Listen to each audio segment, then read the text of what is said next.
Magandang araw po sa inyong lahat. Po, at magandang pagbati ho mula sa Panginoong Diyos.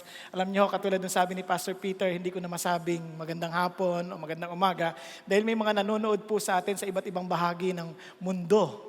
At hindi natin alam kung anong oras sa kanila ngayon, pero isang bagay lang alam ko, nandito tayo lahat para sambahin ng Panginoong Hesus. Amen po? Praise God. Alam po ninyo, ako po'y blessed na blessed kahit po kanina sa pag-aawitan. At ako personally, hindi ho sa sip-sip ako kay Pastor Glenn. Sobrang blessed ako sa kanya kasi ho yung dalawa niyang anak na nagli-lead po ng worship. Panganay at bunso ho yun. Tama po ako, no? And personally, blessed na blessed po ako. Amen po? Kasi kahit sino sa atin, kung kayo po ay magulang, nahangad ninyong mabigyan ng papuri ang Diyos, gusto nating makita silang nagsisilbi sa Panginoon kaysa kung saan-saan sila napaparoon. Amen? Kaya ho, personally, it's a great blessing. Yes, palakpakan po natin ang Panginoon Diyos. Sa atin po, inspirasyon po yon. Ngayon, gusto ko lamang din pong welcome ang lahat, lalong-lalo na yaong pong ating mga first-timer. Meron po ba ditong narito sa kauna-unahang pagkakataon? Meron po? Huwag ko kayo mahiya, pakitaas ang kamay. Yes, welcome, welcome, welcome, welcome to CCF. Praise the Lord. Praise the Lord. Alam niyo po bang dahil kayo po ay napaka-importante sa amin, naghanda kami na isang bagay na espesyal na kaloob para sa inyo. Kaya pasyalan po ninyo ang aming pong welcome center. Alam niyo kung ano yung sorpresang yon? Pumunta kayo sa welcome room. Okay? Dito lang po, pag tawid nyo lang po ng lobby na yan, nandun po yung welcome center. At alam po ninyo, yan po ay hindi lamang sa mga first-timer. Kung kayo po ay meron po mga nais ipanalangin sa Panginoong Diyos, meron kayong pasanin sa Panginoon na nais nyo po ng kasamang mag-pray, pwede rin ho kayong pumunta ron. At kung meron naman ho kayong mga issues na gusto nyo po ng payo, pwede rin ho kayong pumunta ron. Okay po ba yan? So welcome ho ang bawat isa. Ngayon, meron lamang po akong balita, magandang balita para sa inyong lahat. Alam po ba ninyo kung sakali hong nahihirapan ho kayong magparada ng inyong sasakyan sa lugar ng Tiendesitas, yung shuttle po natin ay hindi na lamang hanggang dyan sa McDonald's, abot na po hanggang sa Rockwell, sa may tabi ng Medical City. Okay po ba yon? Kung sakaling hirap po kayo mamasahe, mahirap po kayong pumarito dahil po sa malayo, pwede na ho kayong bumaba sa bahagi ng Rockwell, meron na pong shuttle doon, papunta rito. At pag uwi naman, meron din pong shuttle papunta doon. O di ba magandang balita ho yan? O yan, praise God. Siyempre, isama na rin ipanalangin natin na magkaroon ho tayo ng magandang paradahan. Pinapanalangin po natin yan. Hinahingi natin sa Panginoon Diyos na bigyan tayo ng extra panglupa kung kinakailangan. Wala namang imposible sa Kanya. Amen po? Pag-aari naman niya po ang lahat ng bagay. So atin po niyang isama sa panalangin.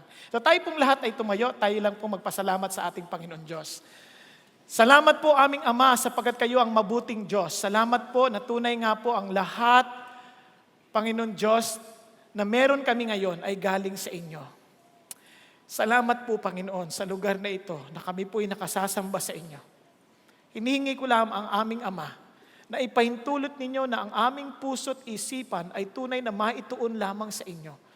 Tulungan nyo kami, Panginoon Diyos, na tunay, Panginoon, maibigay namin ang aming buong puso sa pagsamba sa inyo, sapagkat ito ang layunin ninyo kung bakit nyo ito itinaguyod. At dalangin namin, aming Ama, na maging sa paglisan namin sa lugar na ito pagkatapos ng aming pong pagsamba, aming pong pakikinig at pag-aaral ng iyong salita. Yaong pong kapangyarihan ng salita ninyo na nagbabago ng buhay ay maging ganap sa bawat isa sa amin. Hinihingi namin, Panginoon, gayon din ang iyong ibayong pag-iingat kay Pastor Peter na naroon ngayon sa Cagayan de Oro. Sa kanya pong pagbalik, sa kanilang pagbiyahe, paparito. Kasama po si Francisco, ang maging ang kanyang asawa. Ingatan niyo po sila. Gabayan niyo sila, Panginoon Diyos. Lagi niyo silang babalutan ng inyong biyaya ng proteksyon, aming Ama. Nang sa gayon, maligaya silang paparating dito, nagpupuri sa inyo. Gayun din, Panginoon, dinudulog din namin sa inyo ang aming pong kapatid na masipag na naglilingkod sa inyo sa pag-awit at sa pag-a-usher aming Panginoon Diyos na sa banig ng karamdaman ngayon. Panginoon, si Grace Ocampo. Hindi namin lubusang alam kung ano po ang kanyang totoong kalalagayan physically, ngunit hinihingi po namin, abutin niyo po siya. Panginoon, pagalingin niyo po ang kanyang pangatawan. Panginoon, alam ko pong walang imposible sa inyo, kaya hinihingi ko, Panginoon, hawakan niyo ang kanyang buhay. Pagka ito po'y pagalingin, Panginoon, ayon po sa kapangyarihan ninyo. Salamat po, O Diyos. Gayun din, Panginoon, nagpapasalamat kami sa ginagawa niyo sa aming bansa. Salamat, Panginoon, sa pagbubunyag ninyo ng mga kalikuan sa pamahalaan. Salamat din, Panginoon, na alam namin hindi nyo lang sila ibubunyag. Sila rin po ililitisin ninyo.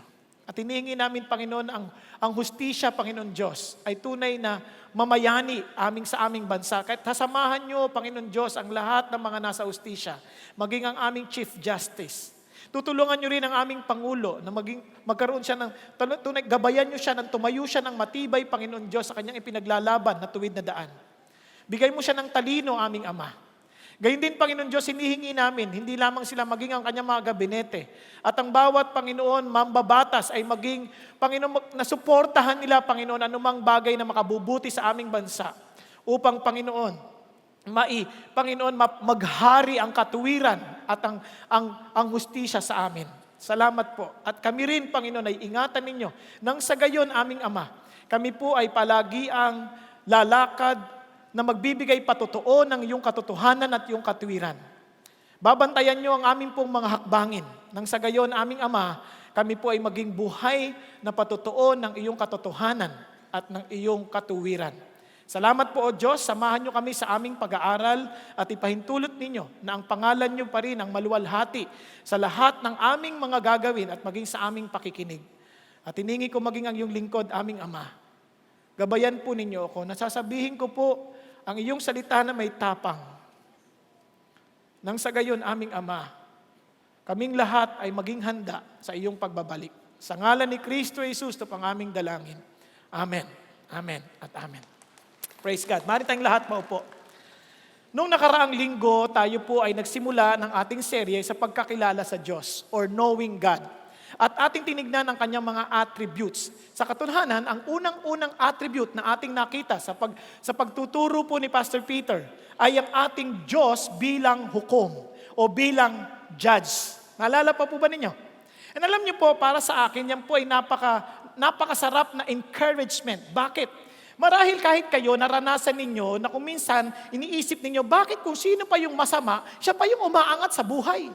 Bakit kung sino pa yung mandaraya, parang sila pa yung parang pinagpala na marami pong mga ari-arian na hindi natin magagap ng kaisipan kung paano nila ito nakuha. And yet they have all the heart and the pride to tell the world that they are quote-unquote blessed.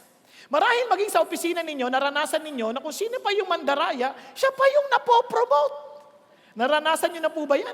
Minsan sa eskwelahan, marahil kayo rin ay nasasaktan sapagkat tapat kayong nagkumuha ng pagsusulit o ng exam, subalit yung kaklase nyong nandaya, siya pa ang nag-top.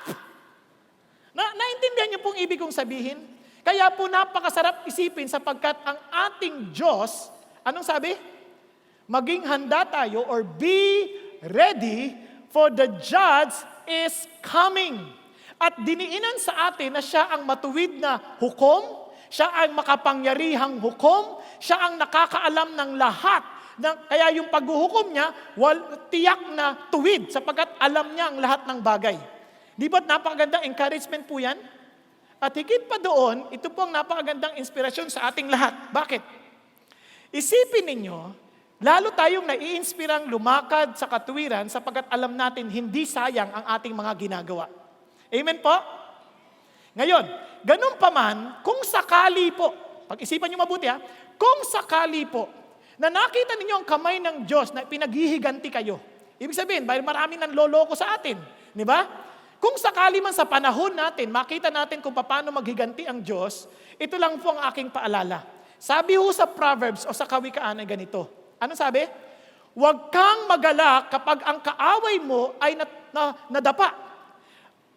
At huwag nawang magalak ang iyong puso kapag siya ay natalisod. Ano sabi ng Panginoon? Sapagkat pag nakita ito ng Panginoon, baka hindi siya malugod at ibaling niya ang kanyang galit laban sa iyong kaaway. Kaya ano sabi ng Diyos? Huwag kang matutuwa. Ay, salamat! Nadapa siya. Ay, salamat! Nahuli siya. Hallelujah! Wag daw, sabi ng Panginoon Diyos. Ayaw ng Diyos yon. Alam niyo kung bakit? Sapagkat ang Diyos naman po ay hindi naman siya natutuwang naguhusga ng tao eh. Dapat niyo maintindihan yan, ha? Hindi natutuwa ang Diyos na nahihirapan ang tao. Hindi siya natutuwa sa ganoon. Kasi siya po ay mapagmahal na Diyos. Ganun pa man, hindi niya pwede rin namang ipagsawalang bahala ang mga kalikuan na ginagawa ng tao sapagkat siya ay matuwid na Diyos. Naintindihan po natin? So tuloy po tayo. Ganon din tayong mga Christian, wag ho tayong, kaya hindi madali ang ating buhay sapagkat Christian tayo. Madalas, dahil Christian tayo, naiisahan madalas tayo. Tama ba? Isipin ninyo, kunyari kayo ay volunteer ng traffic. Dahil ikaw ay alam mo'y Christian ka, hindi mo alam kung dumarating dito, Christian o hindi. Minsan, sinisigawan pa tayo. Tama? Volunteer ka na nga, wala ka namang kinikita doon. Kanya lang, ginagabayan mo na sila para maayos yung traffic. Minsan, nasisigawan pa. Hindi ka naman makaganti dahil Christian ako eh. Hindi mo sabihin, hindi Christian ako eh. Sige na. Minsan parang gano'n na lang ang kilos mo eh. Naintindihan niyo po ibig sabihin. Kasi nga, kaya sabi ng Panginoong Diyos, but let none of you suffer a murderer, a thief, an evildoer, or a busybody in other people's matters. Sabi niya gano'n, yet if anyone suffers as a Christian, normal ho eh, na maging Christian, nagkakaroon ho ng pagsubok eh. Sabi gano'n, suffers as a Christian, let him not be ashamed, but let him glorify God in this matter. Sa katunayan ng continuation niyan, sabi niya nun, for the judgment of God begins in the household of God. Nagsisimula sa atin. Naintindihan po?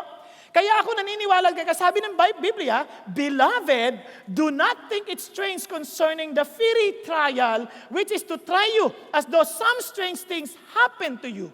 Minsan dahil sa Christian ka, na hindi ka nabibigyan ng pagkakataon sa trabaho.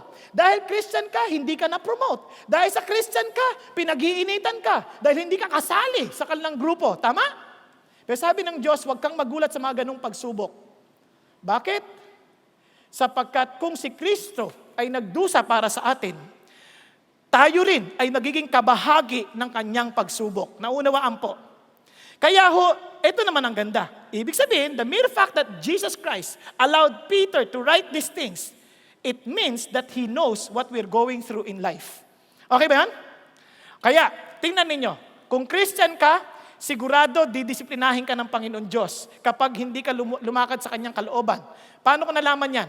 Tingnan niyo po sa 1 Corinthians 11.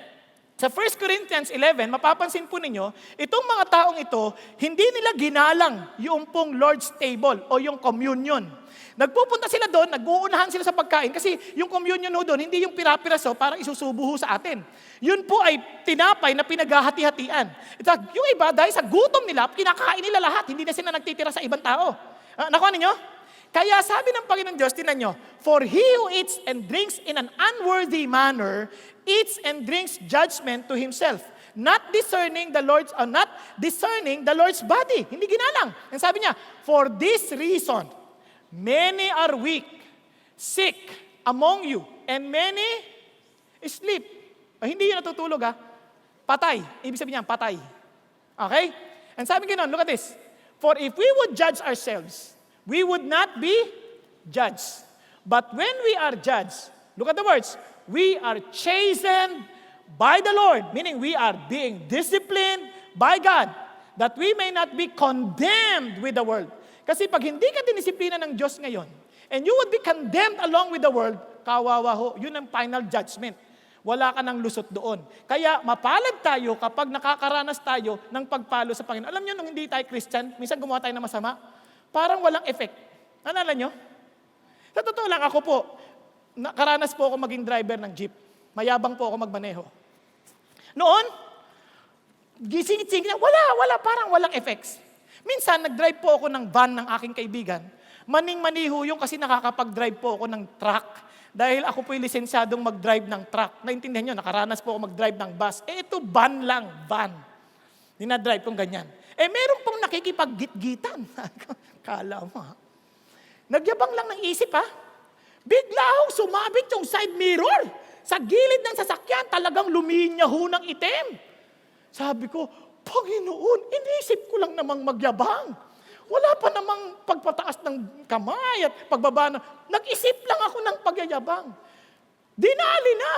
Pinahin ninyo, iyak ako sa Lord. Di, hiyang-hiya ako kasi yung may-ari, nasa likod ko lang. Alam niyo yung pakiramdam nung nagdadrive ka, parang sabit, dabang-daba. Shhh! Tapos yung katabi mo, yung may-ari na sasakyan. Hindi makaimik. Isip niya, sasakyan ko ito. Ngayon, ito ang problema. Kaya pag uwi ko, sabi ko doon sa may-ari, uwi ko muna yung sasakyan. Aayusin ko lang. Pero maniwala kayo, iyak ako ng iyak sa Diyos. Naghahanap na ako ng paraan na hindi napipinturahan. Di ba may mga advertisement na gamitin mo lang ito. Naku, pray na ako, Panginoon Diyos, patawarin ninyo ako sa pagyayabang ko. Ipahintulot ninyong wag na po itong maulit. At tulungan niyo naman ako. Di wala naman po akong pambayad dito. Alam niyo, sa awa ng Diyos, nilinisan ko yung sasakyan. Pa'y sumama yung talukap nung dumikit, yung rubber, natanggal. Nawala, hallelujah, nawala. Kaya naisoli ko ng walang hagastos. Pero one thing I learned, kapag sa Diyos ka, makakaramdam ka ng disiplina. Kapag hindi, marahil hindi ka anak ni Lord. Okay ba yun? Naintindihan natin? Now, tuloy tayo. Hindi yan ang ating topic, ha? Ito ang ating topic. Ito po yung sequel nung inaral natin nung nakaraang linggo sa magitan ni Pastor Peter. Ito yung karugtong. Okay? Kaya ang title po natin, ano nga ulit yung message nung nakaraan ni Pastor Peter? Good. Be ready. God, the judge is coming.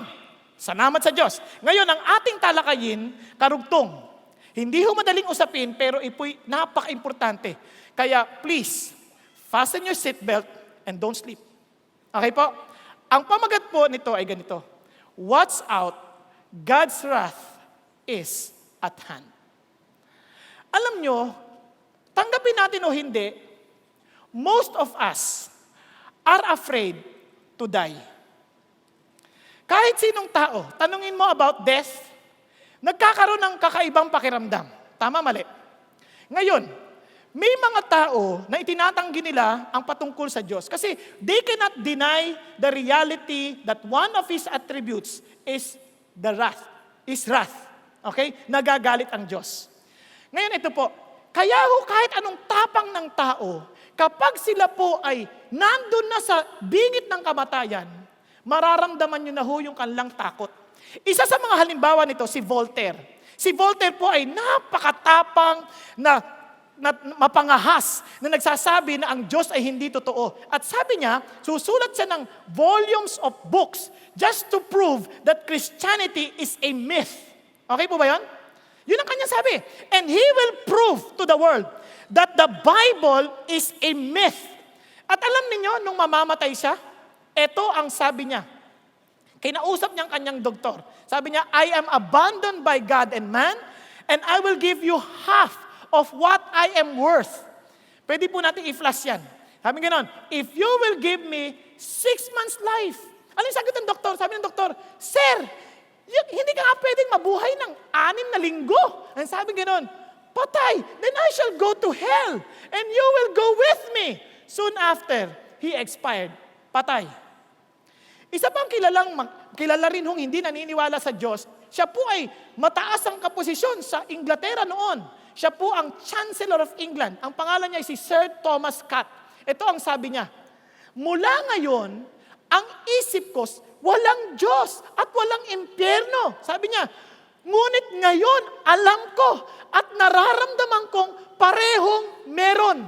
Sabi niya, dahil ako ngayon ay, sabi niya, hindi ko alam diretsong Tagalog nito, but I am doomed to perdition by the just judgment of the Almighty. Sabi niya, yari na ako dito. Dahil sa isang makatwirang hukom. Yan ang sabi niya. Isa sa mga kilala naman din hong leader ng mga hindi naniniwala sa Diyos, si Sir Francis Newport, nung mamamatay. Andun ho yung kanyang mga kaibigan sa kanyang deathbed, paligid. At sabi nga nun, huwag mo nang sabihin na walang Diyos. Ay alam ko na meron. Sabi niya. At ako ngayon ay nasa kanyang puot, sa harap ng kanyang puot. Sabi gano'n, huwag nyo nang sabihin walang impyerno dahil nadadama ko na sa aking kaluluwang nadudulupilas na ako sa mga apoy. Sabi niya, kaawa-awa naman ako, tigil nyo na ang mga walang kabalastugan ninyong mga salita. Dahil wala nang pag-asa para sa akin. Dahil alam kong ligaw na ako pang walang hanggan. Kakatakot, no? Naintindihan ninyo? Ngayon ito pa. Ito po ay kwento ni Svetlana Stalin. Ito po ay nilabas sa Newsweek magazine. Sabi niya, "My father died a difficult and terrible death. God grants an easy death only to the just. At what seemed the very last moment, he suddenly opened his eyes, and at a glance over everyone in the room. It was a terrible glance." Sabi niya, insane or perhaps angry and full of fear of death. Talagang parang nababaliw daw yung tatay niya. And sabi niya, then he lifted his left hand as though he were pointing to something above and bringing down a curse on us all. The gesture was full of menace. Kakatakot. Sabi niya, the next moment, the spirit wrenched itself free of the flesh. Yan po ang paano namatay si Stalin. Yung pong nagpapatay ng maraming, naalala nyo? Maraming mga Ruso. Naalala nyo? Ngayon, alam nyo po, maaaring sabihin, alam nyo itong malungkot, itong mga taong ito, they saw the wrath of God at the last minute of their lives. Hello? Gisingin yung katabi nyo. Wala po akong panahong magpatawa. Totoo, hindi ako nagbibiro. Bakit? These people, when they were dying, that was the only moment they realized that there is a God who is angry. And they had no more chance to correct the situation. Naintindihan niyo po ibig sabihin?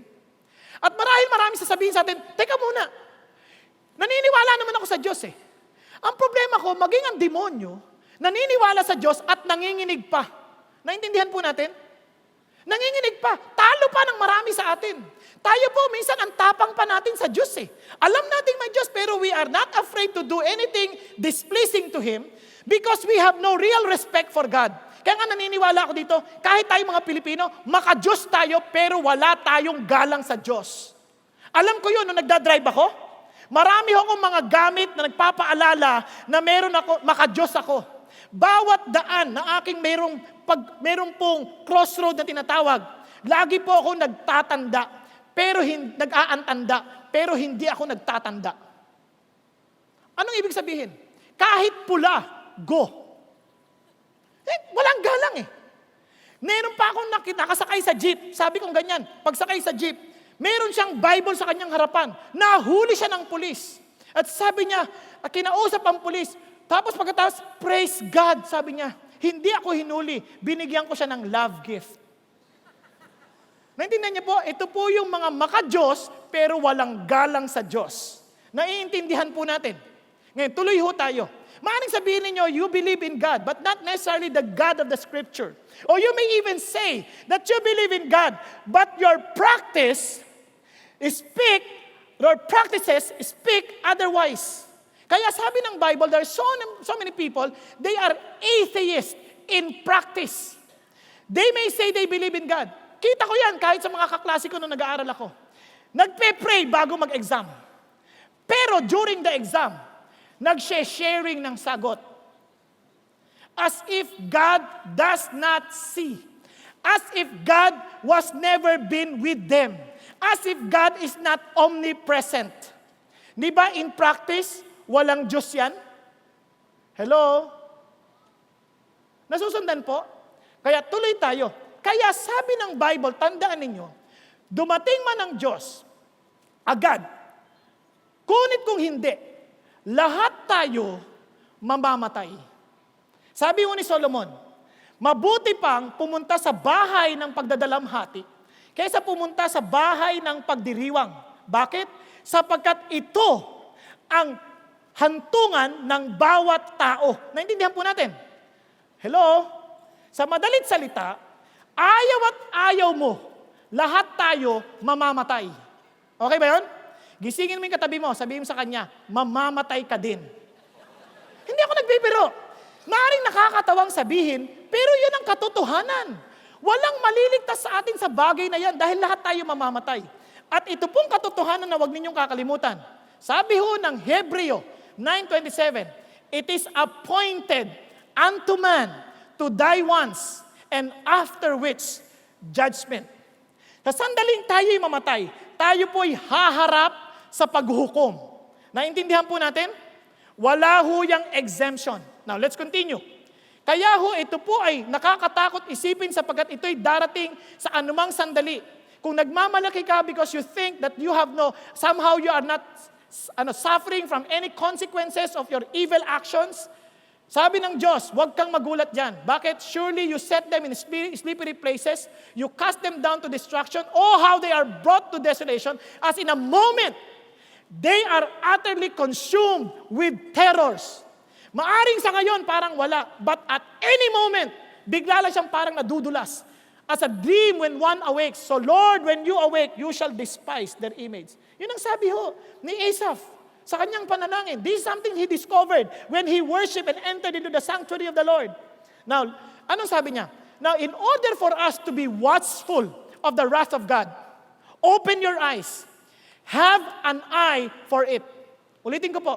Have an eye for it. Gamitin po natin itong salitang ito bilang ating acronym. Una, excuse no more. Nung ako po ay naghahanda para po sa board exam, pa-exam na po kami noon, meron po akong nakasabay na gusto ko pong ibahagian ng salita ng Diyos. Alam niyo nung sagot niya about when I was about to share to him the gospel? Alam niyo sagot niya? Christian na ako. Hindi ko napansin na yung kausap ko pala lasing. Totoo, sabi niya, alam mo, Christian na ako. 10 years ago, tinanggap ko si Lord sa buhay ko. Alam niyo, sabi ko, bakit ka lasing? Bakit ka lasing? Kasi kailangan ko maliwanagan eh. Bakit ka lasing? Alam niyo, sagot niya, Bible, amazing.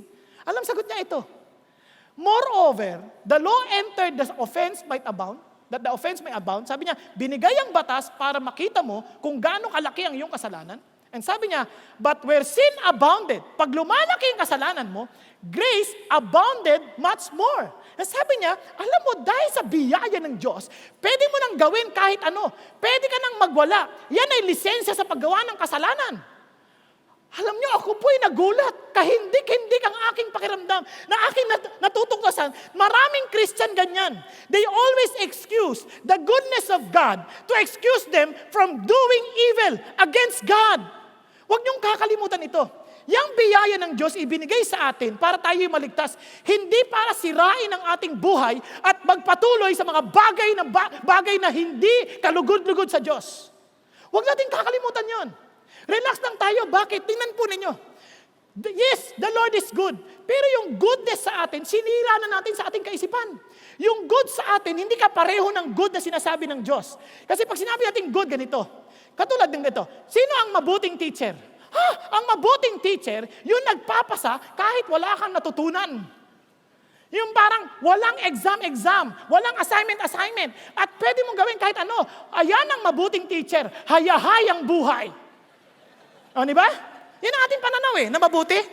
Ngayon, kung mayroon kang anak, nagsisimulang magnegosyo. Sasabihin mo yung anak mo, nandaya. Kumita ng malaki dahil dinaya niya yung kanyang kapwa. Ano sasabihin mo? Anak, magiging mabuti kang negosyante. Hindi mabuting negosyante yun. Mandarayang negosyante. Nakuha ninyo? Hello? Yung good sa atin, ibang-iba. Yung pulis, ang good sa atin, yung nahuli ka ng pulis dahil hindi ka sumusunod sa batas, pagkatapos sabi ng pulis, sige na, ay, ang bait niya. Walang mabait na pulis na pag nakakita ng krimen, wala siyang ginagawa. Hindi mo pwedeng sabihin ng isang citizenry. Sabi niya, yan ay mabait. Kung nakikita niya na mayroong kapahamakan nangyayari at wala siyang ginagawa, hindi yan mabuting pamayanan. Naintindihan natin? Kayo ba? Mabuti ba ang tatay na hinahayaan kang gawin mo lahat ng gusto mo? Like, gusto mo mag-drugs, ang tatay mo sabi, anak, mabuti yan. At nakita ka nagnanakaw, wais ka anak, wais. Hindi mabuting tatay yan. Nakuha ninyo? Ganon din ang Diyos. Kaya sabi sa Nahum 1:7, look at this, the Lord is good. Totoo yan. Pero kung babasahin mga unang talata, ito ang sabi niya, ang Diyos ay mapadibugho. Ang Diyos ay gumaganti. Ang Diyos ay gumaganti at galit na galit. Sabi niya, He will take vengeance on His adversaries. Sabi niya, and He reserves wrath for His enemies. Sabi niya, nireserba niya ang kanyang galit sa kanyang mga kaway. The Lord is slow to anger and great in power and will not at all acquit the wicked. Hindi niya palalagpasin ang sino man na gumagawa ng mga bagay na hindi kalugod-lugod sa Kanya. Tuloy tayo. Kaya sabi ng Diyos, who can stand before His indignation? Sinong makatatayo sa galit ng Diyos? At sabi nga doon, and who can endure the fierceness of His anger? His fury is poured out like fire, and the rocks are thrown down by Him. And look at this. And the Lord is good. Alam niyo kung bakit mabait ang Diyos? Dahil hindi niya tatalikuran kapag may nakita siyang evil. He will make sure to deal with evil because He is a good God. Amen po? It is His natural response to sin. When He witnesses sin, He will make sure that He will deal with that sin because God is a good God. Kaya pag tinanggap mo yung biyaya ng Diyos, tandaan niyo ito. Kaya tinuloy ni Pablo yung Romans 5 na yun, hindi siya natapos. Ang sabi niya ganito, what shall we say then? Shall we continue in sin that grace may abound? Magpapatuloy ba tayo sa kasalanan para lalo pang yumabong ang biyaya ng Diyos? Sabi niya, certainly not. Bakit? How shall we who died to sin live any longer in it? Parang sinasabi niya, itong totoong biyaya ng Diyos, itong totoong goodness ng Diyos, pinatay niya na tayo sa kasalanan para hindi na tayo mabuhay doon. Hello? Kaya itong epekto ng totoong biyaya at kabutihan ng Diyos, tingnan niyo ha, for the grace of God that brings salvation has appeared to all men. Paano? It teaches us to say no to ungodliness, to worldly passions, to live self-controlled, upright, and godly lives in this present age. Maraming nagsasabi, madali lang yan, Brother Bong, nung panahon nila Tito, panahon nila Pablo, iba naman yung masasamang tao ngayon eh. Excuse me, that grace applies to this present age. Ang problema, yung Kristyanismo nating alam, and basta nagsasimba na ako, nagmembro na ako ng D-group, Christian na ako. No. True Christianity is an exchange life with Jesus Christ. You can honestly proclaim to everybody that you have been crucified with Christ. It is no longer I. You can honestly, it's no longer I who live, but Christ who lives in me. And the life I now live in the flesh, I live by faith in the Son of God who loved me and gave Himself for me. Ulitin ko, this is true Christianity. Gisingin mo yung katabi mo. Sabi niya, therefore, if anyone is in Christ, he is a new creation. The old has passed away. Behold, the new has come. If Jesus Christ is living in you, will He do anything that will displease His Father? Obviously not. Ibig bang sabihin, Brother Bong, perfect na ako? No. You can never be perfect. But your direction is to please the Father. Kapag ikay nagkamali, alam mo, babalik ka sa tatay mo. You will never enjoy sin. You will never practice it. Amen? Hello? Nasusundan po, may kabagabagan dito. At gagawin mo ang lahat ng magagawa by the grace of God, by His strength, to run away from it. Kaya sabi ng Bible, look at this, when your eyes causes you to sin, your right eye causes you, gouge it out. When your right hand causes you, cut it off. Bakit? Seryoso yung galit ng Diyos.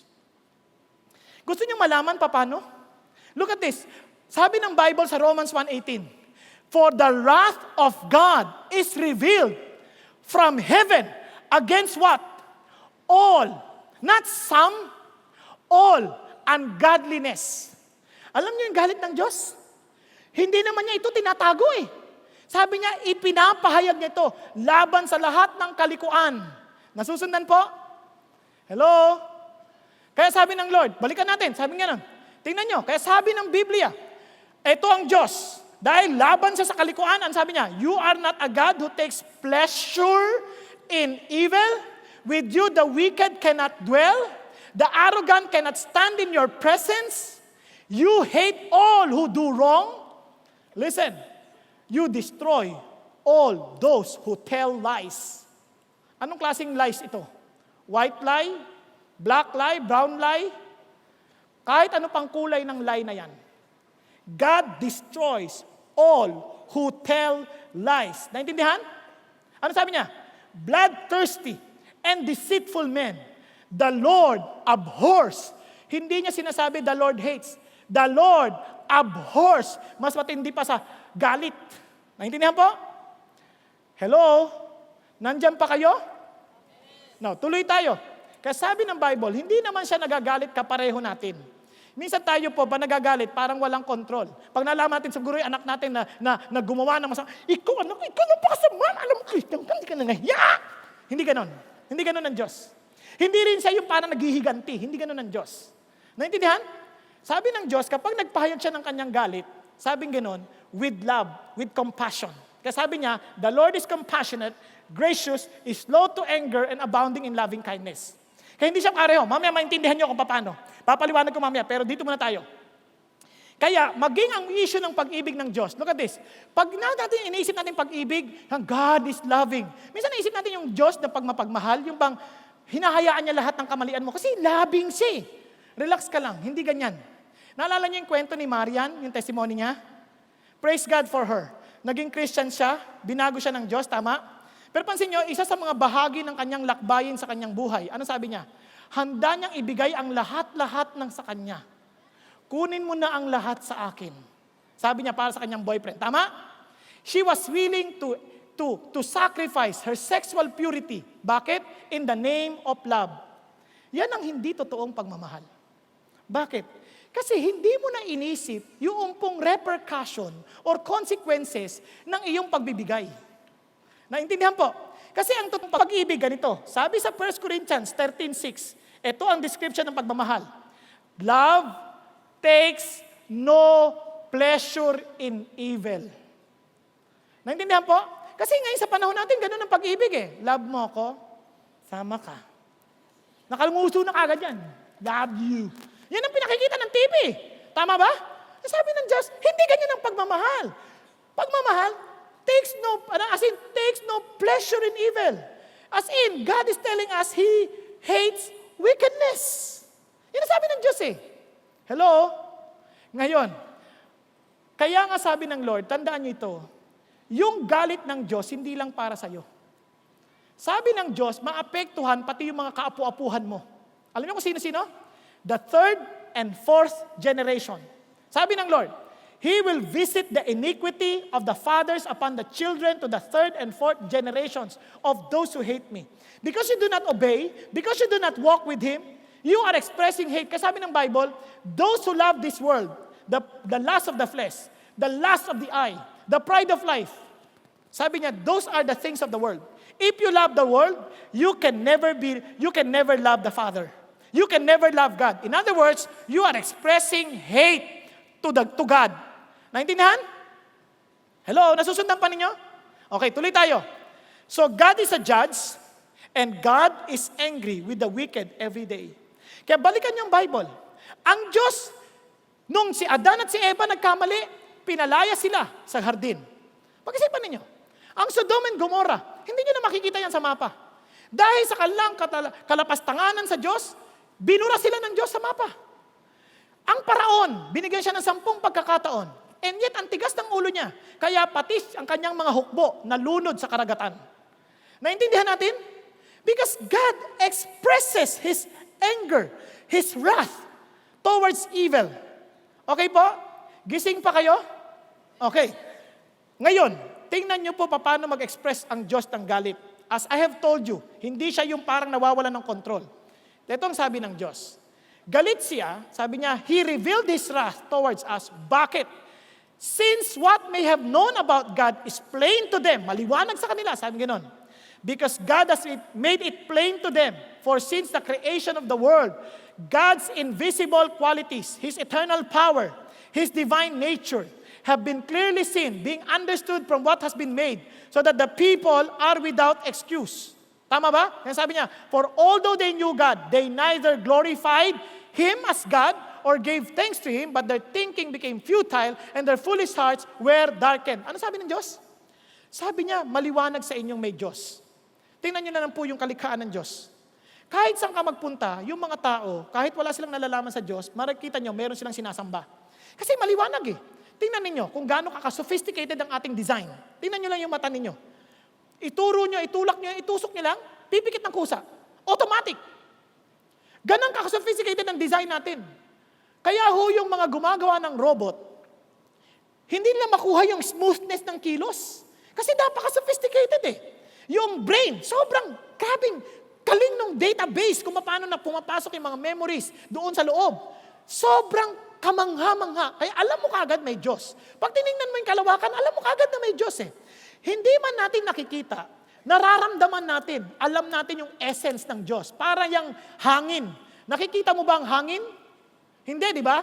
Subukan mo, hingahan mo yung katabi mo. Bigla siyang matutumba. Dahil ando doon. Hindi. Sorry maaring sobrang sangsang ng amoy. Pero apektado siya kasi yung hangin, kahit di mo nakita, may effect. May effect yung hangin, may epekto. Tama? Ganon din ang bagay ng Diyos. You may not see His essence, but you can sense the effect of the reality of God. Amen po? Kasi ang problema lang, ganito. They never gave Him respect. They never gave Him, they did not even glorify Him. They did not even thank Him. Wala silang galang sa Diyos. Kaya sabi ng Diyos, look at this. Kaya ni-reveal niyang kanyang galit. Bakit? Because these people were very ungodly, unrighteous, and suppressed the truth in unrighteousness. Pinigilan nila yung katotohanan sabihin. Maniwala kayo sa hindi. Maging ako. Ayaw kong ituro ito. Kasi feeling ko na baka hindi niyo maintindihan at mainis pa kayo sa akin. Pero wala akong magagawa. Hindi naman ako nasulat nito eh. Ang Diyos, through His inspiration to Paul, He wrote and said, my wrath should be revealed to everybody. How did He reveal His wrath? Listen to this. Tingnan ninyo And sabi niya, because that which is known about God is evident within them, for God made it evident to them. For since the creation of the world, His invisible attributes, His eternal power, divine nature have been clearly seen, being understood through what has been made, so that they are without excuse. Then let's continue. For even though they knew God, they did not honor Him as God or give thanks. Alam nyo, maaring hindi tayo sumasamba sa mga Diyos-Diyosan na may bato sa harapan natin. Pero sabi ng Lord, this is what we did it. We exchanged the glory of the incorruptible God for an image in the form of corruptible man, and of the birds, and four-footed animals, and crawling creatures. Sabi niya, itong kasukdulan na to, sumasamba sila sa mga gawa ng tao. Pero sa atin, sa totoo lang, meron din tayong ganung pagsamba. Paano natin malalaman? Sa panahon na ating ginugugol. Gaano katagal ang ginugugol natin sa Facebook kumpara sa pagkilala sa Diyos? Pag-isipan nyo. Gaano katagal ang ginugugol natin sa paghimas-himas ng kotse kumpara sa panahon na ginugugol natin sa bagay ng Diyos? Hello? Gaano katagal ang ginugugol natin sa pag-text ng mga jokes? Sa panahon na ginugugol natin. Doon pa lang sa panahon, alam na natin kagad, dispalinghado na tayo. Minsan mas nag-aalala tayo sa bagay ng ating bahay. Pero hindi tayo nag-aalala sa ating ugnayan sa Diyos. Hello? Naunawaan po? Kaya ito nakakalungkot. Kung paparito si Pablo ngayon, magtataka siya, eto ang church, sinasamba ang Diyos sa linggo, pagkatapos Lunes, Martes, Miyerkules, Huwebes, Biyernes, Sabado, wala silang pakialam sa Diyos. And then you call that worship? Worship is giving reverence to God every moment of the day. Hindi ko compartmentalize ang buhay. Naintindihan po? Kaya, sabi ng Lord, tingnan nyo po kung paano po mag-express ng galit ng Diyos. Relax lang ho kayo. Ano sabi niya?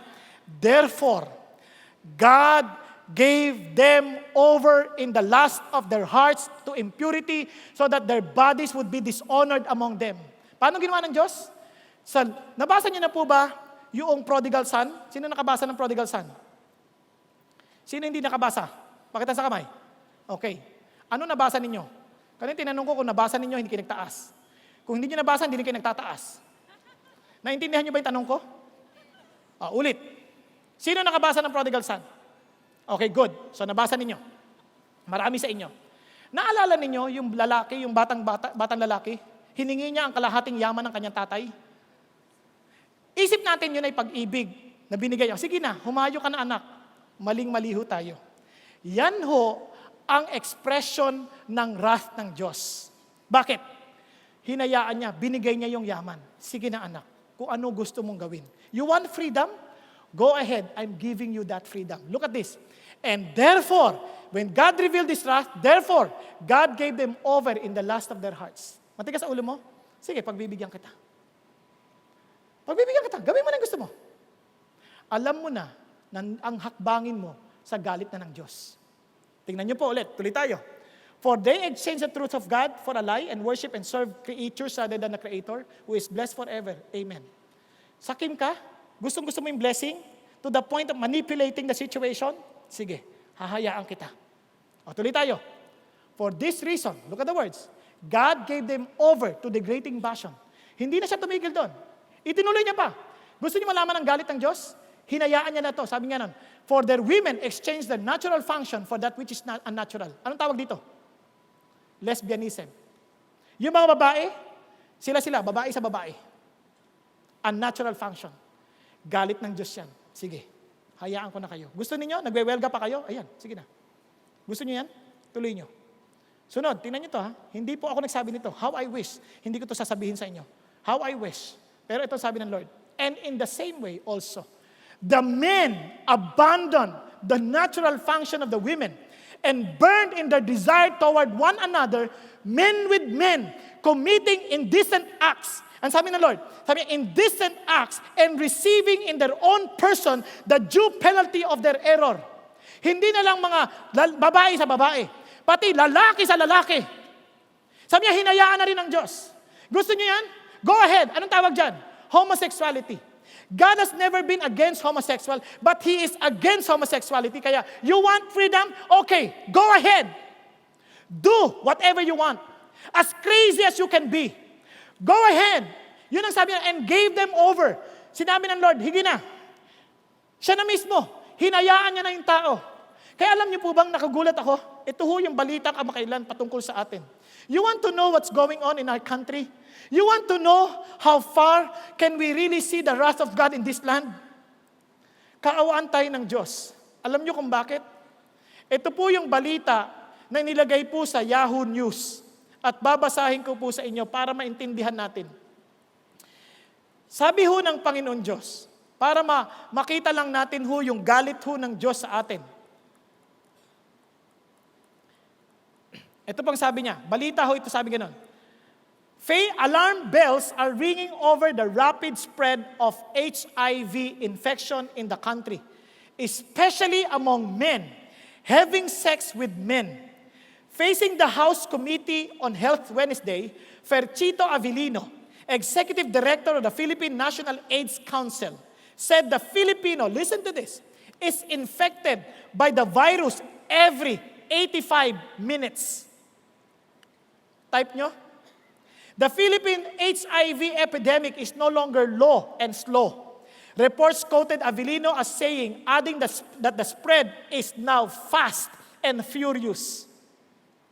The number of HIV cases in the country grew by a whooping 523% from 2008 to 2012. Nakakatuwa? Pag-isipan nyo ito. More than 4 out of 10 victims who contracted HIV through sexual contact are engaged in male-to-male sex aged 15 to 34. Yan ang kinabukasan natin. At hindi lang yon. Dahil pagsali ng dugo, ang daming nadadamay na walang kinalaman. Yun ay mga reported cases lamang. Paano yung mga hindi ni-report? Kaya pag hinayaan tayo ng Diyos ng tuloy-tuloy, patapos tayo. At tingnan po ninyo ang karugtong nito. Sabi ng Lord, and just as they did not see fit, acknowledge God any longer, look at this, God gave them over to the depraved mind. Something that you can never imagine.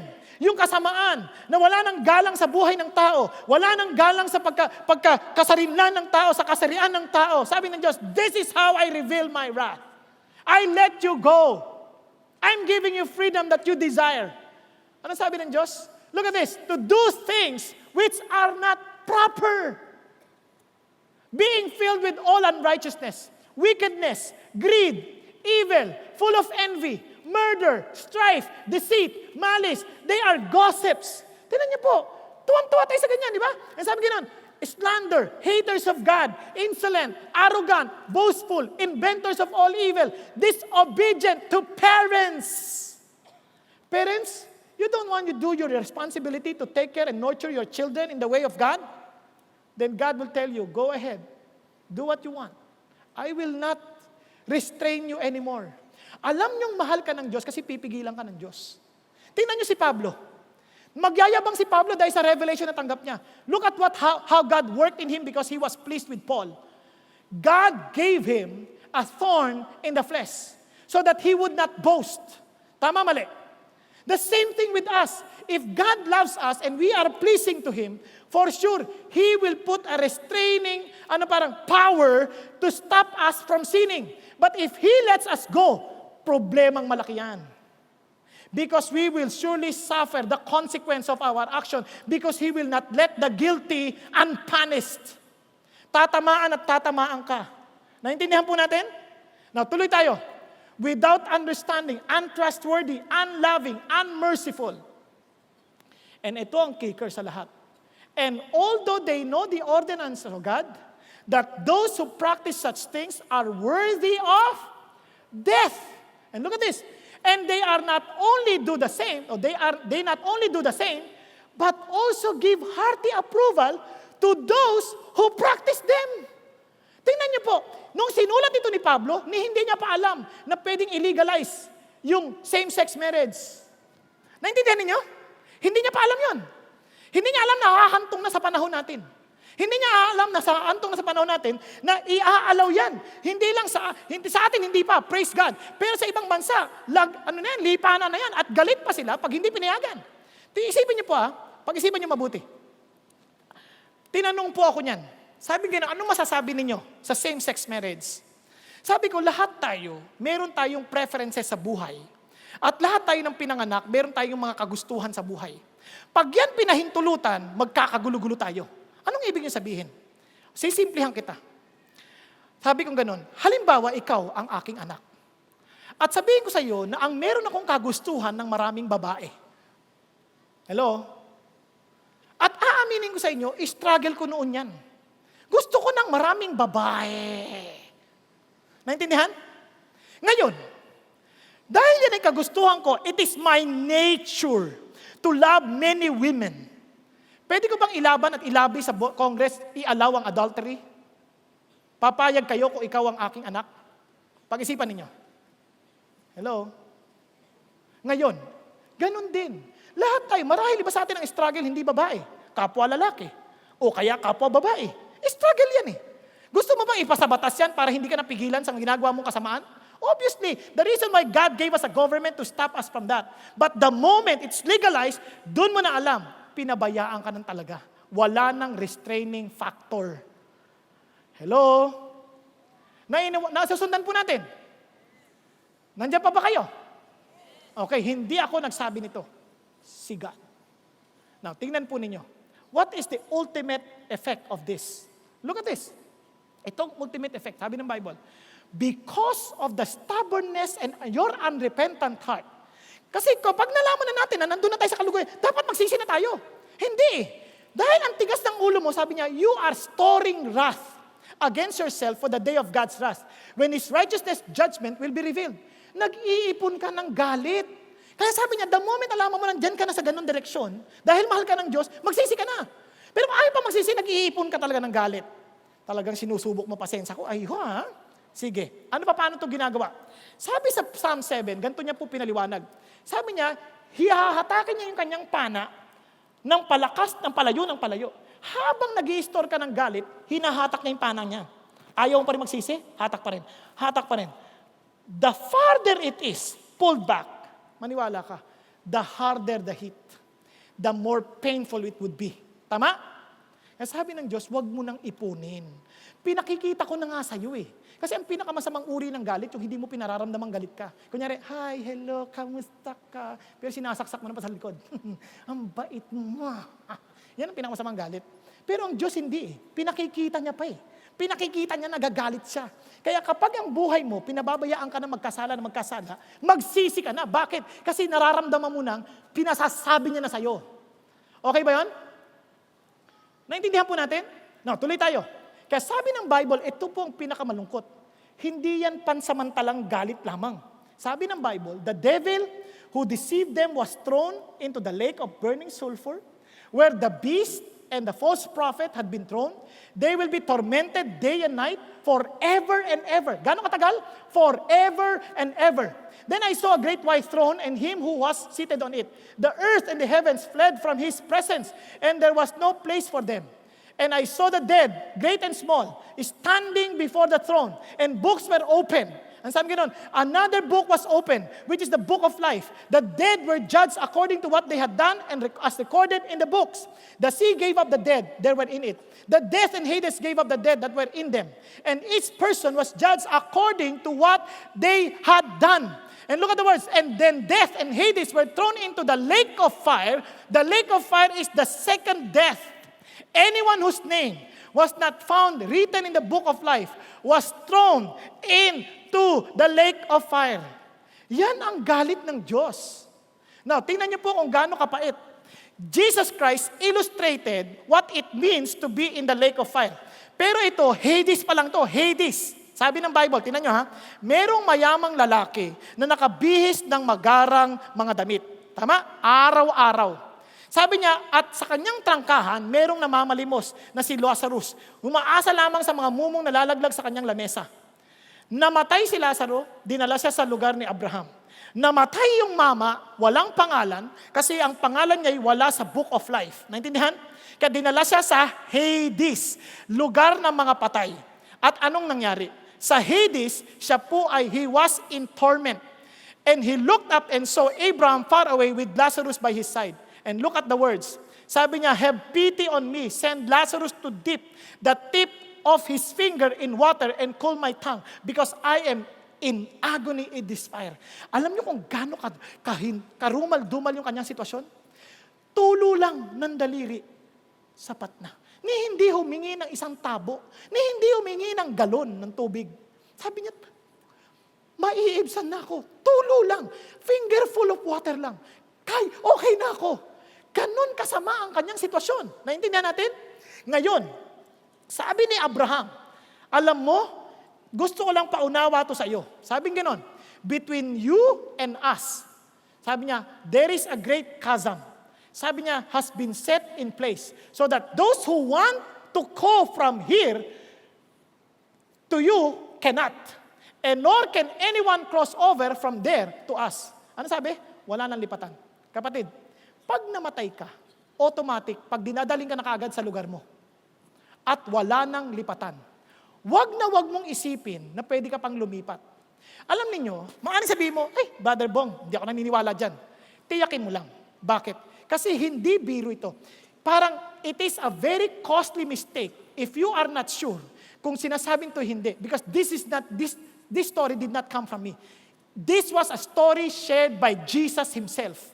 This was not a parable. This was a story witnessed by Jesus himself. Naintindihan? And tingnan nyo, kakatakot yung Hades because it was a place of torment. But look at this. Wala pa yung sinabi. Why? Because Hades will be thrown into the lake of fire, which is hell, which is the second death. Dito sa hell, hindi mo na makikita si Abraham. Dito sa hell, hindi mo na siya makakausap. Because this is a place of great torture, where there will be weeping and gnashing of teeth. Alam niyo kung bakit weeping and gnashing of teeth? Ang tindi ng pagsisisi. Nag-attend ako ng CCF. Narinig ko yung mensahe, hindi ko tinanggap. Sayang! At yung pait at pain na nararamdaman mo, bakit? There will be worms that do not die. Sabi niya, a lake of fire, a place of total darkness. Can you imagine this? Fire and darkness together, it means it was very painful that even the presence of anybody that you can see there will not comfort you because the pain is terrible, unimaginable. Hindi siya biro. Kaya ako tinalikuran trabaho ko. Kasi hindi siya biro. Yung bawat nilalang, bawat tao na hindi tumingin sa galit ng Diyos. Ito ang consequence, forever and ever. Alam nyo anong forever? Kung meron kang ibon na na-train para ilipat yung Pacific Ocean, yung Mount Everest papuntang Pacific Ocean, malipat mo lahat, yung to the single sand. Pag nalipat niya na lahat, doon pa lang magsisimula ang first second ng iyong eternity. Type nyo? Yun ang dahilan kung bakit si Jesus, napakaseryoso sabihin niya, pag ikay nagkasalad tayo sa iyong kanang, putulin mo na lang. Mabuti na lang na kulang ka sa langit kaysa mapunta ka sa impyernong buo. Hindi siya joke. Kaya if hell is terrifying, understand this. God's wrath is far, far more horrifying. Hindi mo kayang mukha ng Diyos na galit. Bakit? Tingnan niyo po. And the kings of the earth, the great men, the rich men, the commanders, the mighty men, every slave and every free man, ang sabi, hid themselves in the caves and in the rocks of the mountains and said to the mountains and rocks, fall on us. Hide us from the face of him who sits on the throne, and from the wrath of the Lamb, for the great day of his wrath has come, and who is able to stand. Nakita niyo kung gaano kabigat? Kaya excuse no more. Stop excusing yourself. Because this has never been a joke.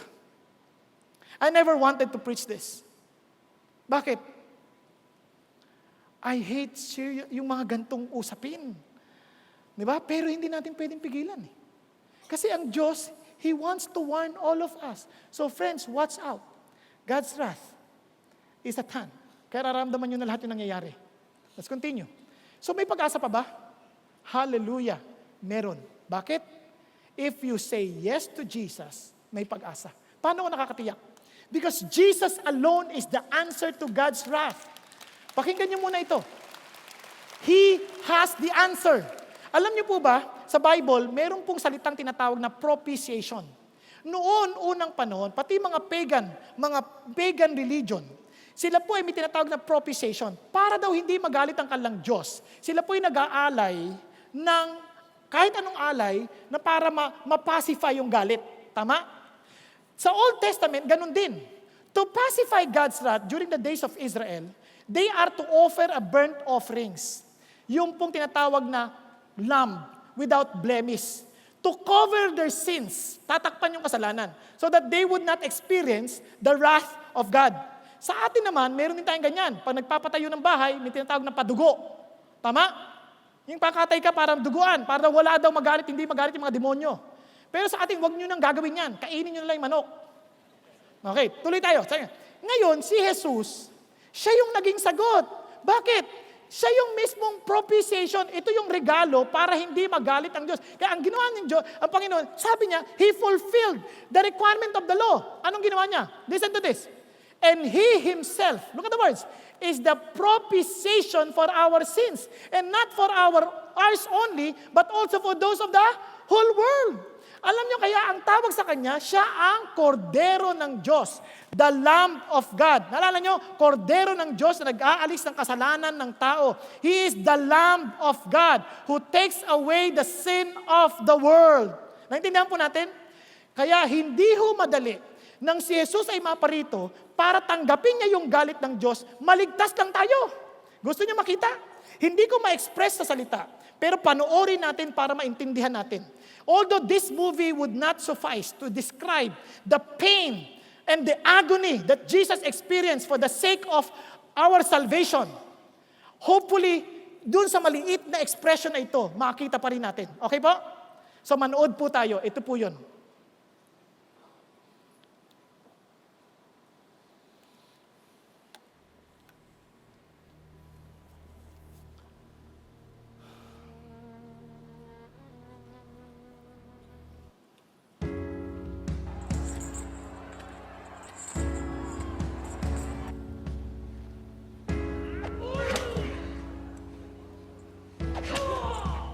Thank you for the crown.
Yung video na yan, pinakita lang ho yung galit sa katawan. Pero hindi natin alam yung galit na nangyayari sa loob na hinaharap ni Kristo dahil sa kasalanan natin. Pag-isipan ninyo. Nung siya po ay binitray, ano sabi ni Jesus? Samahan ninyo ako manalangin kahit isang oras. Anong ginawa sa kanya? Tinulugan siya. Nagalit siya? Hindi. Ang sabi niya, the spirit is willing, but the flesh is weak. Tapos nung pinapako siya, with all the pain, ano sabi niya? Father, forgive them, for they know not what they're doing. Yung katabi niyang magnanakaw, ininsulto pa siya eh. Pero yung isang naniwala, sabi niya, today you shall be with me in paradise. Nung nilapit ang kanyang nanay sa lupa, anong sabi niya? Woman, behold thy son. Son, behold thy mother. Kaya niya pa rin magministeryo. With all the pain in the physical body, kaya niya pa rin umabot sa tao. Why? Because his Father was with him. But when the sin of the world was placed upon him, nilagay sa kanyang katauhan, for the first time from eternity past, he was separated from his Father. Bakit? He let them go. Sabi niya, because of the sin, he gave him over. Ano sabi niya? My God, for the first time, he called his Father God. My God, why hast thou forsaken me? Alam po ba ninyong iyak na yan? That would be the cry of every soul who could no longer see Jesus because they were suffering from eternal hell. And because God knew the extent of his wrath, he gave the darling of heaven, he gave his beloved Son for you and me to be spared from his wrath. Kaya unless you say yes to Jesus, you will never be spared from the wrath of God. Kaya kapatid, if you're a Christian, hallelujah. The offering, the propitiation that Jesus offered, alam niyo nangyari? God's justice is satisfied. God's wrath has been turned away. And God's mercy is now freely available to all of us. Naintindihan po natin? Wala na pong makakaparoon sa Diyos, kundi sa magitan ni Jesus. This is also the reason why He said, I am the way, the truth, and the life. No one can come to the Father except through me. Gusto mo lumapit sa Diyos without Jesus? You will be facing the wrath of God. But if Jesus is with you, He will express His love, He will express His mercy, He will express His grace, He will express His embracing love and telling you, welcome my son. Because of my Son, Jesus Christ, you are forgiven. And there is no other way. It is not by attending services like this. It is not by doing any good works thinking that you can pay God. No. It is only through His Son, Jesus Christ. Walang ibang paraan. Kaya ito po ang sabi ng Diyos, for while we were yet sinners, or we were still helpless, wala tayong kalaban-laban eh. We are guilty as charged. At the right time, Christ died for the ungodly. For one will hardly die for a righteous man, though perhaps for the good man someone would dare even to die. But God demonstrates His own love toward us in that while we were yet sinners, Christ died for us. Much more than, having now been justified by His blood, we shall be saved from the wrath of God through Jesus Christ. Naintindihan po? Yun ang ating pag-asa. Yun ang ating kalayaan mula sa galit ng Diyos sa magitan ni Jesus. Kaya kahuli-huli ang hamon para sa ating lahat. Mga kapatid, extend a hand. Ano ibig sabihin? Help others. Help others to escape from the wrath of God.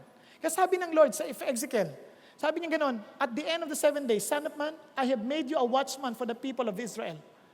To so hear the word I speak and give them warning from me. Babalaan mo sila. If you understand this wrath, balaan mo sila. Hindi siya nakakatuwa. So when I say to a wicked person, you will surely die, and you do not warn them or speak out to dissuade them from their evil ways in order to save their life, that wicked person will die for their sin. And I will hold you accountable for their blood. But if you do warn the wicked person and they do not turn from their wickedness, or from their evil ways, they will die for their sin, and you will have saved yourself. Kasi sabi sa Jude, sa panahon natin, ano sabi? Have mercy on some who are doubting. Save others. Snatch them out of the fire, and on some have mercy with fear, hating even the payment, even the garment polluted by the flesh. Kapatid, kung tinanggap mo na si Jesus, obviously, you will not experience the wrath of God, but you will experience His discipline. But you might think, oh, so this does not apply to me. No. You may have some relatives, friends, co-workers, classmates, who would be facing the wrath of God. They need the message of the living Lord. And God wants to make use of you to warn them. Help them escape. Help others escape from God's wrath. Warn these people of God's wrath. Pray for others' salvation to be saved from God's wrath. And disciple others to be confirmed. Huwag mo na share lang. I-disciple mo na para ma-confirm na ng gusto. That they would be freed from the wrath of God. At alam niyo bang blessing? Atong blessing. Down ka, people are seemingly attacking you. Just remember the wrath of God. He saved you from that. And may you have mercy on these people that do not know about God's judgment. Amen po? At medyo down ka, na parang inisahan ka, nanakawang ka, ninutangan ka, hindi ka binayaran. Huwag kang mag-alala. Pera lang yan. Mas atindi yung pagkakaligtas sa'yo mula sa galit ng Diyos. Naintindihan po? Naintindihan po natin? Kaya ito lang mga kapatid, anumang pagsubok, alalahanin mo lang. Lord, kung niligtas mo ako sa galit, sa madaling salita, hindi na kayo galit sa akin. Friends na tayo. So Lord, ibig sabihin, I can come to you anytime. I can express to you my heart anytime. And for sure, you will listen to me because we are now friends. Kaya ang tawag ng Diyos, we are friends of God because of Jesus.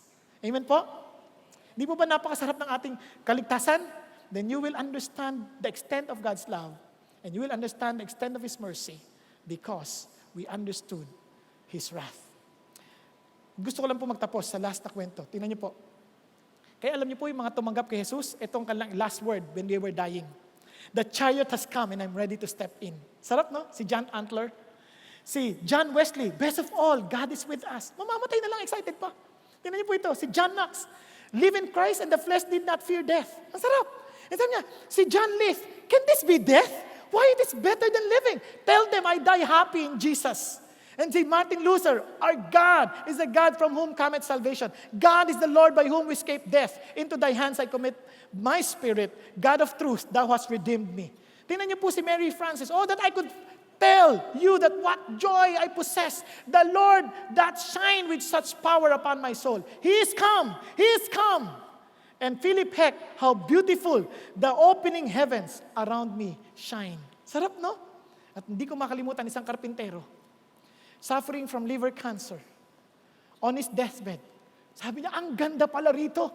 Ang ganda pala rito. Bakit ngayon ko lang ito nakita? Then he looked at his wife and his children and looked up again to the heavens and smiled. Ang ganda talaga dito.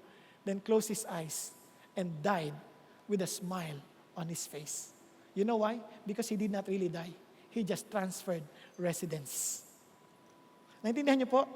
That is the amazing love of God when He showed His wrath towards us. And last, in 1829, si Wilson was committed a crime against US, nagnakaw siya sa US mail, and in the process, nakapatay siya. Si Wilson, yung mga kaibigan niya lumapit kay Presidente Andrew Jackson para bigyan siya ng pardon. Ang problema, nabigay, pero ayaw tanggapin ni Wilson yung pardon. So hindi po ma-execute ng sheriff yung pong hanging, yung pagpatay sa kanya. Kasi nga ho, na-pardon na siya. So nagkaroon ng gulo dun sa law. Kaya ang ginawa ho, nilapit ho nila sa Chief Justice. Yung Chief Justice, sabi niya, pardon rejected is not pardon at all. Kasi Wilson, nahatulan ng kamatayan, binigte dahil hindi niya tinanggap ang kapatawarang inaalok ng Pangulo ng Amerika. Kapatid, ang kapatawaran na inaalok ng Diyos, andyan lang. Nasa sayo na kung tatanggapin mo o hindi. Tayo po lahat ay yumuko at pumikit sandali. Sa mga sandaling ito, kayo lang ang nakakaalam ng totoo ninyong kalalagayan. Kayo lang din ang nakakaalam ng inyong ugnayan sa Diyos. Kapatid, sobrang mahal ka ng Diyos. Oo, galit siya sa kasalanan. Pero hindi siya galit sa iyo. Kung kaya't handa niyang ibigay ang kanyang bugtong na anak para lamang iligtas ka, maging ako. Kaya sabi ng Diyos, anak, inaalok kita ng kapatawaran. Handa mo bang tanggapin ang aking alok? Handa mo bang tanggapin si Jesus sa buhay mo bilang iyong Panginoon at tagapagligtas? Handa mo bang isuko ang iyong buhay? Alam mo, napakamahal ng bayarin ng Diyos para sa iyong kasalanan. Kaya ayaw niyang laruin mo ito. Ayaw niyang pagwalang bahala mo ito. Ayaw niyang babuyin mo ito. He wants you to take this seriously. Kapatid, kung hindi mo patiyak, kung ikaw ngay talagang sa Panginoong Diyos, sabi ng Panginoon, siyasatin mo ang iyong sarili kung talagang ikaw ay nasa pananampalataya. Sabi yun ng Panginoong Hesus sa pagitan ni Pablo. Kaya ngayon ding hapon na ito, tiyakin mo ang iyong ugnayan sa Panginoong Diyos. Bakit hindi mo sabihin sa Kanya, Panginoong Hesus, salamat na namatay ka sa krus ng Kalbaryo para sa akin, nang mahupa ang galit ng Diyos sa akin. Kaya tinatanggap ko ang iyong kabayaran para sa aking kasalanan at tinatanggap kita bilang aking Panginoon at tagapagligtas. Tinatanggap kita sa buhay ko, pagharian mo ako. Tulungan mo ako ngayon sa aking mga kalalagayan. Gusto kong talikuran ng mga kasalanan ng aking ginagawa. Ngunit hindi ko kaya tulungan mo ako. Dahil gusto kong luwalatiin ang aking Diyos Ama. Dahil alam kong kahindik-hindik ang kanyang galit. Kahit Panginoong Hesus, pagharian ninyo ako. Tulungan niyo akong mabuhay ayon sa iyong kalooban. At tulungan niyo maging handa akong isuko ang lahat ng bagay, alang-alang sa kapatawaran at pag-ibig na binigay mo sa akin. Salamat po, Panginoong Hesus. Salamat po sa bagong buhay na binibigay niyo sa akin. At salamat din, Panginoon. Natutulungan ninyo akong ibahagi rin ito sa iba. At para sa mga yaong, mga mananampalataya ni Kristo, I pray that you will always be inspired to walk faithfully with Jesus, knowing that how God saved you from His wrath by sacrificing His own beloved Son for you to be saved, for you to be spared from His wrath. Why don't you offer also your life to Him? Thank you, Jesus, for every family represented here. I pray that every one of us, oh God, will take seriously to pray, to show care and share your gospel to our friends, to our relatives, to our fellow workers. And Lord, I thank you that you want all of us to be spared from your wrath. And thank you for giving us the opportunity to still repent and change our course and be back to you. And thank you, Lord, for giving us Jesus. And thank you that with Jesus, we have the assurance of forgiveness. And with Jesus, we are saved eternally. Thank you, Lord. We give you all the praise and we give you all the glory. In Jesus' name, amen and amen. God bless you all. Praise God, because as we surrender, Jesus has the victory in our lives. Amen. So let's all stand up as we sing and as we thank God for what He's done in our lives. Come on, put your hands together.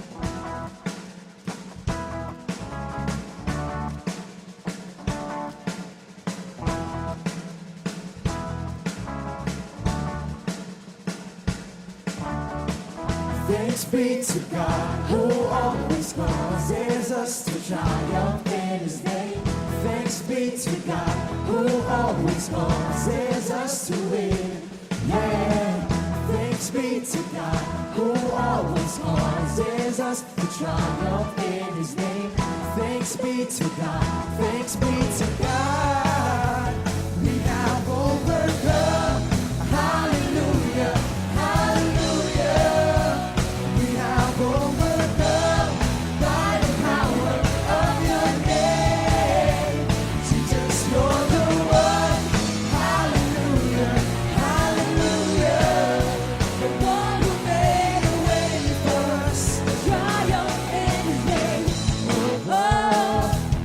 Whoa.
and the Lord of Lords. We bless Amen you, and Jesus. amen.